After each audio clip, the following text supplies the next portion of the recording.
All right, welcome back. That was Homeboy Sandman with Angels with Dirty Faces. It's off his new album. The Good Son came out back in June of 2010. Go check it out. We have him here with us today doing an interview. Homeboy, what's up, man? Peace, what up? What's going on? Thanks for spinning that record, yo. No problem. Thanks for coming out, man. First, yo, shouts to J57. Yeah, he did that beat. Okay, all right then. To start off, for some of the people who may not know you, Homeboy Sandman, we know how that nickname sort of came about to you. Do you like want to explain the process of how you got that nickname? Yeah. You know, there's all different types of terms that people use to refer to each other. You know what I'm saying? Like dude or son or son or Ak or man or, you know, there's been a million of them. Yeah. Homeboy was always one that, you know, had particular staying power with me. I like the way it sounds. So I've always called people Homeboy. You know, even when it was big, call everybody Homeboy. When it lagged a little bit, you know, I kind of always stuck with Homeboy. I call people Homeboy. They call me Homeboy. So everybody's always calling. There's a lot of Homeboying going around in my cipher, you know, in particular. And you know, Homeboy is your friend, you know what I'm saying? Your friend's got your back, you know, is not going to lie to you, looking out for your best interest, you know, you could depend on your homeboys, your people. So that's where the Homeboy came from. And then, you know, the Sandman is a dream, is a dream weaver, you know what I'm saying? As far as my music, I got the capability to paint pictures, you know, with my words and my music, you know, so vivid, the imagery and the detail and the specificity that it's almost as if it's a dream, you know what I'm saying? It's that real, you know, sometimes you can't tell if you're dreaming or not. Yeah. And then, you know, it's also very much about following dreams. I'm all about following dreams. I believe in the power of dreams. Being able to will dreams, you know, I'm wielding my dream right now. Very much what the Homeboy Sandman is about. And then there's one other thing, you know, Sandman, you got the Sandman in Marvel Comics who, you know, turn his arm into like a, you know, garden shears or whatever he wants to turn it into. It's just really speaking to the versatility that I have as a musician. You know what I'm saying? I'm able to fit into the grooves of the beat. Like saying, I'm not really a cat that has a style. You know, I sound on that record, Angels with Dirty Faces, I'm rhyming one way because of that beat. On other records on The Good Son, you know, that's completely different from how I'm rapping on Carpenter. Or that's completely different from how I'm rapping on Calm Tornado because, you know, I can switch it up, you know? This is one of the questions I was going to ask you because you don't have a particular style. You're versatile. You can switch it up to everything. I was just going to ask you, like, how do you choose your beats and then your style to go along with that beat? When I'm sifting through beats and I'm sitting with producers, I really just look for something that grabs me and gives me some type of emotional feeling. You know what I'm saying? Just something powerful enough that I'd like to listen to it even without rhyming to it. You know what I'm saying? You got, you know, Jay Dilla put out Donuts and Madlib puts out, you know, instrumental. Yeah. Instrumental so fresh that, you know, and a lot of people do this now of instrumentals. And when it's done right, it's instrumentals that are so fresh you don't even need nobody rhyming on them, you know, because they already have that much power in them and they already speaking on their own.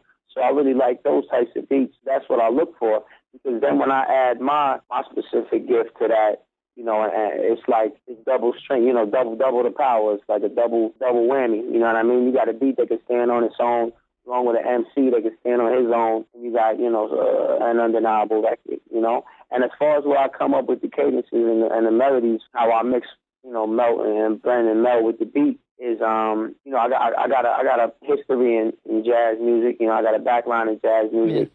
I used to play the saxophone for a long time, and I was always big into improvisation and seeing how different jazz players, you know, different sax players, but also, you know, any type of horn player or piano player, whoever it was, kind of hop around back and forth on a beat with a lot of melody. You know what I'm saying? That's all it's about. And coming from a jazz background, there are no words. So first and foremost, it needs to sound pleasing to the ear. It needs to be a melody in itself that has enough music in it that even before you get the words to it, you know, it makes people want to listen. So I kind of start from the perspective of what sounds am I going to be making here that are going to sound so dope that even before people hear what I'm saying, their ear is going to be drawn to the record. And then once I have those sounds, you know, I could punch in some words. And I also think, what words can I say that are so strong that even if the sound was whack, you know, I try to be strongest on all levels. You know, I want to have beats so strong that if my rap sucks, song will still be dope. I want to have rap so strong that if the beat sucks, my rhymes will still be dope. I want to have cadences so strong that if the rhyme sucks, song will still be dope. And I want to have rhymes so dope that if the cadence sucks, song will still be dope. I understand. Tell us a little about how you aspire to become a rapper, because we know you went to University of Pennsylvania, you graduated there, and then you were in law school for 3 years, and you dropped out to pursue your MC. And in Calm Tornado, you say, "San, you ain't got to write no masterpiece, you got advanced degrees." So, like, what led you to want to rap instead of... You know, people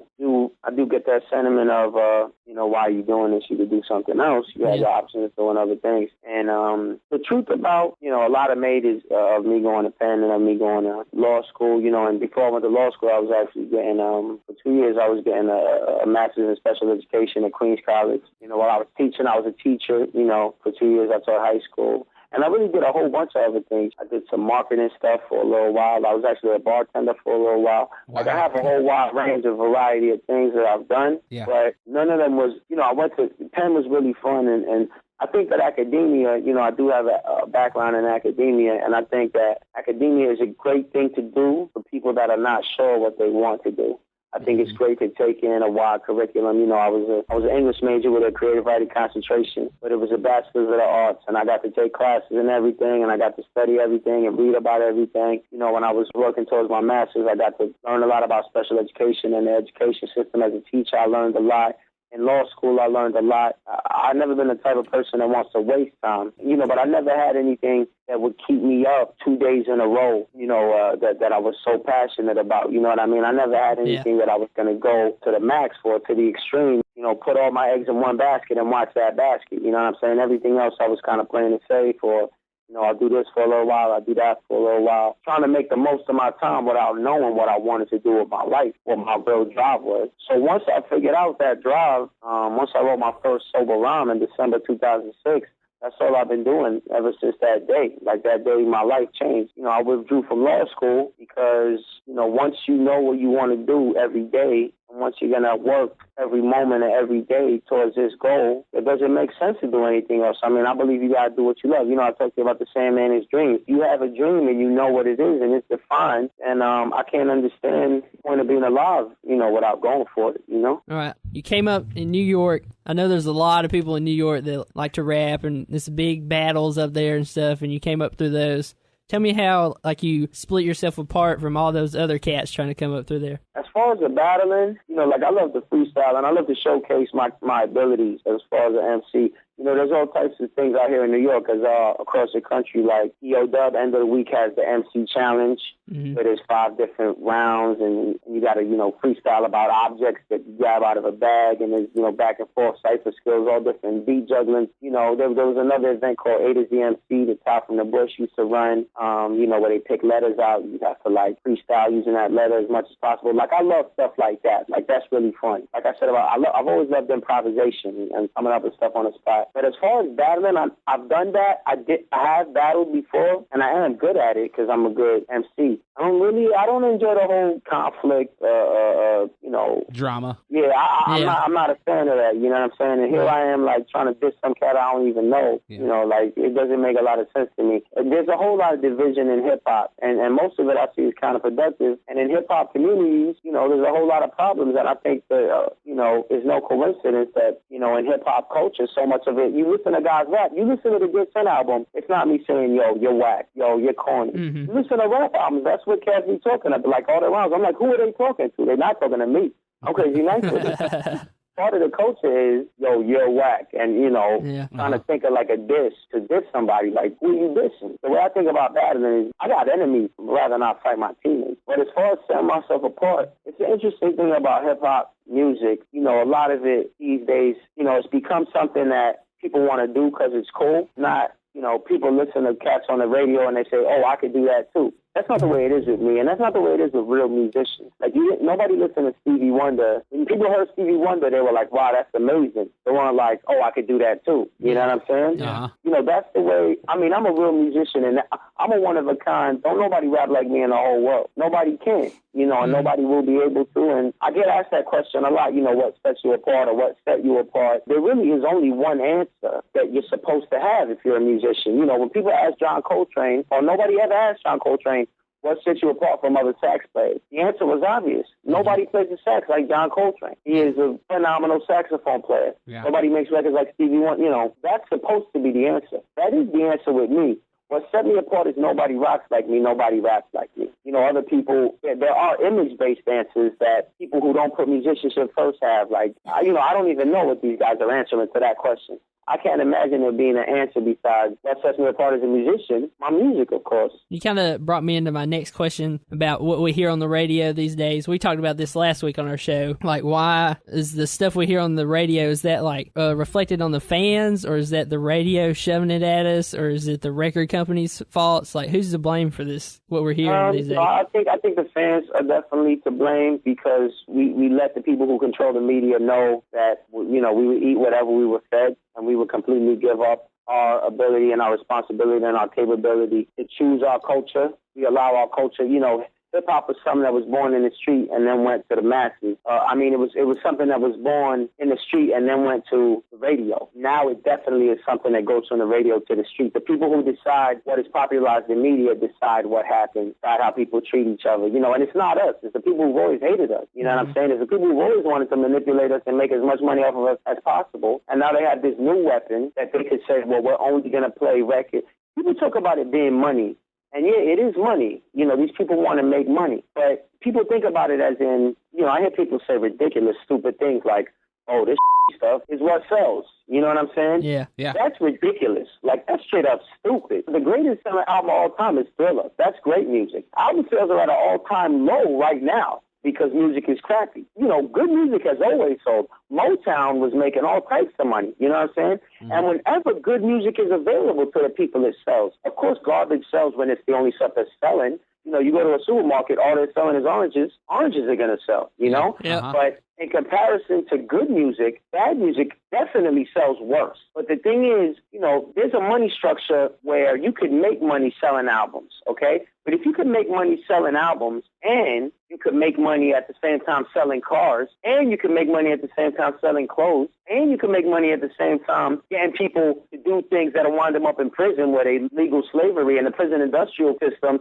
is a super duper big money maker. And you can make money making people think that anybody could be an MC, so everybody goes out and makes mixtapes and buys MPCs. The money that is churned up with bad music goes beyond just selling records. It goes into, you know, people talk about commercial rap like it's just any rap that is commercially successful. Yeah. Commercial rap is rap that is a commercial. You listen to a Jay-Z record, and let me step back and say Jay-Z is one of the most talented rappers of all time. But you listen to a Jay-Z record, I shouldn't even use Jay-Z. You listen because he's nice. In my perfect world, Jay-Z's on the radio because he's nice. You listen to a rapper who isn't nice at all, and, you know, they aren't hard to find. They come to mind first when people think of rap. You listen to this cat's record, and in the record is product placement, whether it's a Maybach, whether it's Henny, whether it's, you know, rosé, whatever it is, it's product placement. The song itself is a commercial. That's why it's commercial rap. These are commercials. Money is being made off people thinking, oh, this is cool. This phone is cool. You know, he's rapping about a phone. He's rapping about some technology.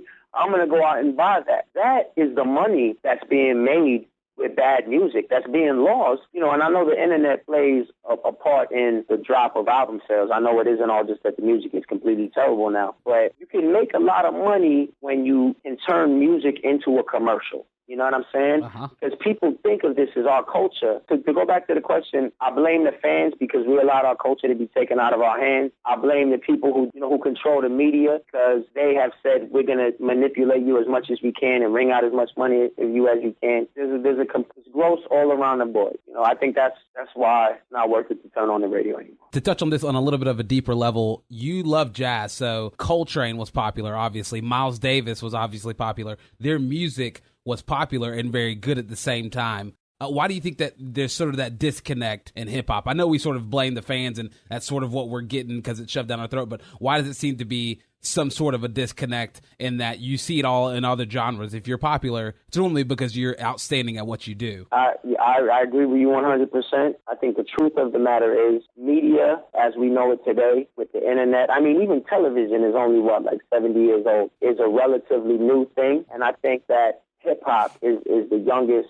musical genre to reach the level that it has. I think that racism in conjunction with this new media power, which makes it so easy to control what everyone thinks and what everyone does, has been turned against black people and people in the city, you know, black people. When I say black, you know, I'm Dominican and Puerto Rican, you know, like I'm talking about poor brown people and use them for what they've always been used for in this country, just to churn out money. That's what we're here for. We're here to churn out money. That's why, to me, I believe that those circumstances, this new media power and racism have resulted in degradation and the despicableness, this art form that we created. This is insightful stuff right there. I've never thought about some of that stuff like that. The commercial music, really. And we discussed that a lot on the show, so it's good to hear a different voice and a voice that's in the music game itself. All right, I want to switch back on you real quick. I've seen a bunch of your music videos, and I really like them. They're just kind of out there, out in left field. And specifically, I saw the Essence video today. Where did that idea spark from? Well,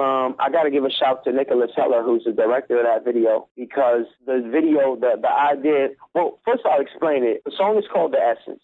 And, if you think about hip-hop right now, hip-hop was born in the late 70s, in the Bronx. And right now it's 2012 or 2011, So you're looking at hip-hop. Hip-hop is 30, 35 years old. And if you look at hip-hop, still very immature, still very much like a baby. That's the idea for that adult baby. Hip-hop is still very much about misogyny as a baby trying to grab doesn't even know how to walk, throwing up on itself, is sick, it's ill. It's this big baby that has not matured. The whole concept of shooting the video in reverse is taking it back to the essence. That's why the video ends with the baby going inside the womb. And it's not so much, there are people that take it back, we got to take it back to the way it was. I'm not a person that wants to take it the way it was. I want to take it forward to where it's never been. But I believe that the principles of authenticity early on in hip-hop, to have somebody else write your rhymes was a shame. You could never show your face again. To be connected with rhymes that weren't true was a shame. You couldn't show your face again. Anything that wasn't associated with real talent and this goes for all the elements from graffiti to paying dues. You know what I'm saying? Like, these are the essential elements and conditions of hip-hop music that I think need to be revisited as we move forward. You know what I'm saying? Mm-hmm. So that's what that video is about. And everything you see that, it's a big baby acting a fool is really a metaphor for hip-hop. But, the song and the idea being about that, it was really Nicholas Heller, the director, who, knowing what the song was about and talking to me and knowing what kind of my vision for what I wanted to show, he came up with that entire, the baby will have a big baby, acting all bugged out, and it'll be going in reverse. He's falling down the stairs. And, so Nicholas Heller was behind that. But I work with Nick, and I also work with him on the Strange Planet video as well. And I want my videos to be like my music, and that is one of a kind. You know what I mean? Yeah. I don't want a video that looks like other videos. I'm beginning to work on a new video now for a song that I call Sweet Emotion, Orchard Beach. I'm very excited about it because it's not like any other videos I've ever seen. And I don't want my music to be like other music. I don't want my videos to be like other, not to return to the last thing, but I just, I really got to stress that I really agree with what you say about this difference between hip-hop and other genres. You know what I'm saying? Because if you look at other genres, you look at rock or something, you'll see a rock band do something, and you'll see other rock bands look at that rock band and say, wow, they did that. We got to do this. We got to take it further. Or we got to, they did that, so we got to up the ante. It's only in hip-hop that you see people say, oh, they did that, so I got to do that. I got to do the same thing. It is a sad, shameful thing that we're the only one that does that, but I don't want my videos to subscribe to that like I don't want my music. Now, in order to do that with your videos, are you going to have to go completely out of the box? Like, are you going to have to rethink everything you do? Because I almost say that, and maybe you'll kill me for saying this, but I almost feel like everything's been done in videos. Now, it's either been done or redone. We've had cars, we've had money, we've had girls, we have boats. But, do you have to think completely outside of the box? I'm not a big cars, money, girls, boats. Girls. I mean, I like girls. I don't have a car. I don't have very much money. I got an EP coming out in January or February. It's called Subject Matter, subject, matter. And it's 5 hip-hop songs, all of them with a specific subject matter that I stick to throughout the record, that are fantastic records, about stuff that has never been covered in hip-hop. They're all brand new hip-hop songs dealing with brand new stuff. You know what I'm saying? I take the opposite point of view. Unfortunately, I don't even feel that's a very difficult thing. I feel like there's all types of topics that have never been touched on in hip-hop. There's all types of imagery. I feel like things in hip-hop are, for the most part, and when I say hip-hop, I'm talking about popularized hip-hop. And I have the benefit and the advantage of being a member of hip-hop society in New York and in the country, and knowing about people like I Am Many, who's doing brand new things in hip-hop. knowing about, producers like Odyssey and some, know about cats like Blue who have luckily, been able to garner more attention. There's things being done in hip-hop now that have never been done before. There's great hip-hop being made by Pharaoh Z and the New Rap Order. What comes to mind first is cliche, done 1,000 times, and I would disagree. I would respectfully disagree and say it's not that everything's been done. Same thing's been done 1,000 times. Yeah. Have we ever seen a hip-hop video, with whales in the I bet as long as I keep making music, I could think of new visuals that go with the music. Tell us about this show you got coming up in Atlanta. Man, I'm real hyped for A3C, man. This is going to be my 3rd year rocking at A3C, and it really is one of my favorite festivals to do. I really love the mix of MCs with more notoriety, you know what I mean? Be it nationally and internationally, with MCs that people aren't really up on, you know what I mean? It's a great place to see people that you know already and also to get put on a new talent, you know what I mean? And I really got a lot of respect for them. They obviously do their research. Every year that I've been there, I've gone there and been like, I'm looking forward to seeing X, Y, and Z. And I've always left there like I saw X, Y, and Z, and that was great. But now I'm a fan of, D, E, and F, you know what I'm saying? Or A, B, and C. So I'm really excited about my show, Hip Hop DX. Jake Payne running that. That's a fantastic website. There's a zillion websites. The reason Hip Hop DX is one of the preeminent ones is because their coverage is more diverse. You know what I'm saying? They're not. You talk about the cliche stuff. They're not only interested in that, although they do cover that. They try to give a picture of the spectrum of what's going on. You know what I'm saying? And I feel like they present a pretty good picture. Accurate in a lot of ways. Hip Hop DX and A3C, combining to put this show together. I guess it's kind of a combination of, you got cats like me on the bill, cats like Ultra Beast with Senor Kaus and Four Eyes, you know what I'm saying? Who, I know a lot of people may not be up on, but are going to hear about after this show, who put on a bug out live show and really rock hard. You got people like Random Acts and Freeway who more people are familiar with. It's a rap show where the rappers are going to be different from one another. There's going to be really talented musicians on stage, so it's not going to be a boring show. It's not going to be a show, a dime a dozen show. I think I'm really excited about it. I mean, one thing I love, there's going to be people in the house there that don't know me that are there to see Freeway, and I'm going to be able to rock them. And that's a different crowd from the people that don't know me that are going to be there to see Kosher Dills. You know what I'm saying? Yeah. There's going to be a bunch of different crowds in the house. I'm not a preach to the choir dude, man. I want to get out in front of people that don't know me and crowds that ain't used to me. I want to win those crowds. So I think it's going to be a real fun show. Yeah, definitely. And it sounds like it will be. Do you have anything upcoming that you'd like to shout out now? I got a couple things coming up in New York. I know that, it's kind of far away from y'all. Yeah. I actually do have some stuff going on around the country that I don't have the dates in front of me. I need to update my site, homeboysandman.com. Okay. And I will be doing that. I will begin to do that tomorrow. But I have dates coming up around the country that are going to be, I guess, in the next couple of weeks, I'll be unveiling on the site. People should definitely look out for my first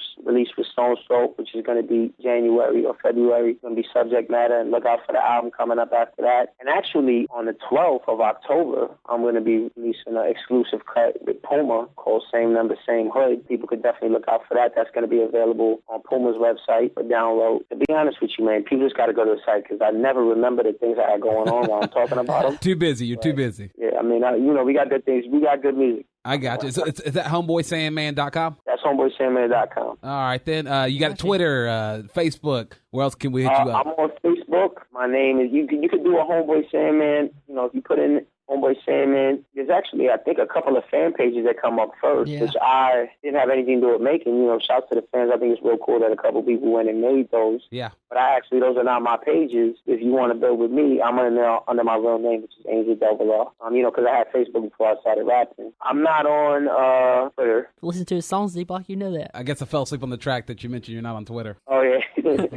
But yeah, you can hit me on Facebook, or my email is homeboysandman@gmail, yo. If you need to get at me, you can just get at me, homeboysandman@gmail, say peace. What I hope to do here is throw on the beat. If it works out well and you can rap over it, then great. Can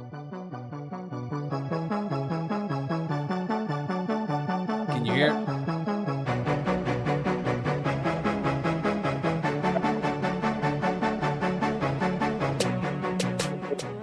Everything in videos has been done. I said, son, Let me tell you right now, starting one, I could do anything I want. I could write in any different font. I could give people things they never seen. I'm from Queens. I will rock new dungarees. I will call them dungarees instead of jeans. I have different slang. That's how Sandman do his thing. I can do things different any moment, any instant. In this instant, I drop a sentence so specific. You will hear it. You will think that it is brand new or think that it is so unique that when anytime anybody else starts to speak, they will mess up. Homeboy Sandman, I will fess up. I don't get up or never dress up. I wear sweat when I walk. All I need is intellect. That's how I get my respect. I'm crazy as heck. I can't even hear the beat no more because I got the phone on speaker. When I'm rocking my Puma sneakers, walking down the street, people meet, they greet me with a dap. They know that I state the facts, and I never state the fiction. They know rhyme is my ambition. They know I'm in pole position at the front of the race. And you could see it in my face. And when I move my elbows, I take up space. From New York to outer space. Yeah, I can't hear the beat no more. Was that cool right quick? Yeah, that's good, man. Great. That was awesome. You can't hear the beat yet. You're completely on point. I know, that was perfect. That's crazy. Like, cool. I actually couldn't hear it because I got my phone on speaker and I think talk. I can't hear it. Yeah, it's perfectly on rhythm. It And was. we great. both thought you did that on purpose. Like, I can't even hear the beat, but you just kept going with it. Wow. Yeah, I heard it long enough that I kind of knew where it was at. Yeah. It pretty much, Yeah, completely on point. I appreciate that. Thanks for coming on, man. We really appreciate it. I appreciate y'all having me, man, a lot. You know, it really means a lot to have y'all you playing the records and spreading the word, man. It means more than I can say. Yo, thanks a lot. I hear you. That's Homeboy Sandman that you're hearing right there, here on Live from the Underground with D Block and Just Do It. We appreciate you coming out for an interview and taking some time out of your day for this. No question, man. Peace and love to y'all. Keep up the good work, yo. All right, peace, Definitely. man.